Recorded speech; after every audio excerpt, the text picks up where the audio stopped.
ഈ കാര്യം ഞാൻ എത്ര പ്രാവശ്യമായി ചെയ്യുന്നു, ഇതുവരെയും സക്സസ് ആകുന്നില്ലല്ലോ. ഇങ്ങനെ നമ്മൾക്ക് തോന്നാറില്ലേ? പല ദിവസം ആവർത്തിച്ച് നമ്മൾ ട്രൈ ചെയ്തിട്ടും സക്സസിലേക്ക് എത്താതെ നമ്മളെ ഇങ്ങനെ പിടിച്ചു വയ്ക്കുന്ന സംഗതി, അതാണ് പ്രോഗ്രസ് എന്ന് പറയുന്നത്. എന്താ പ്രോഗ്രസ് എന്ന് പറയുന്നത്? ഗ്രോത്ത് സ്വാഭാവികമായി നടക്കുന്നതാണ്.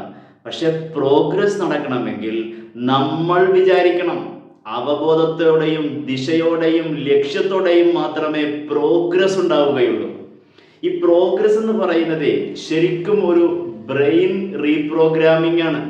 എല്ലാ ദിവസവും ചെറിയ ചെറിയ വിജയങ്ങൾ, അതാണ് ബ്രെയിനിനെ ട്യൂൺ ചെയ്യുന്നത്.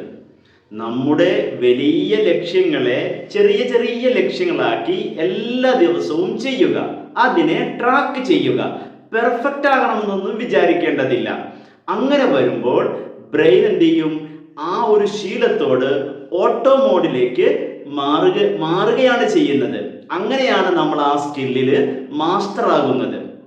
ഇങ്ങനെ ചെയ്യുമ്പോൾ ബ്രെയിനിനെ ഒന്ന് സ്റ്റിമുലേറ്റ് ചെയ്യാൻ വേണ്ടി നമുക്ക് ഒരു 10 മിനിറ്റ് വെയിൽ കൊള്ളുന്നതും തണുത്ത വെള്ളത്തിൽ കുളിക്കുന്നതും നല്ലവണ്ണം ഉറങ്ങുന്നുണ്ടെന്നും ഉറപ്പാക്കണം. അങ്ങനെ വരുമ്പോഴാണ് ഈ ബ്രെയിനിന്റെ റീപ്രോഗ്രാമിംഗ് വേഗത്തിൽ നടക്കുക. കുഴപ്പങ്ങളല്ല, സ്ഥിരതയാണ്, കൺസിസ്റ്റൻസിയാണ് ഞാൻ ചെയ്യുന്നത് എന്നതിൻ്റെ നിശബ്ദ തെളിവാണ് പ്രോഗ്രസ്. മറ്റുള്ളവരല്ല, നമ്മൾ നമ്മുടെ പുരോഗതി എല്ലാ ദിവസവും അളക്കുക, ട്രാക്ക് ചെയ്യുക, സ്കോർ ചെയ്യുക, നമ്മുടെ ഏറ്റവും മികച്ച പതിപ്പാവുക. Do it today. Happy life.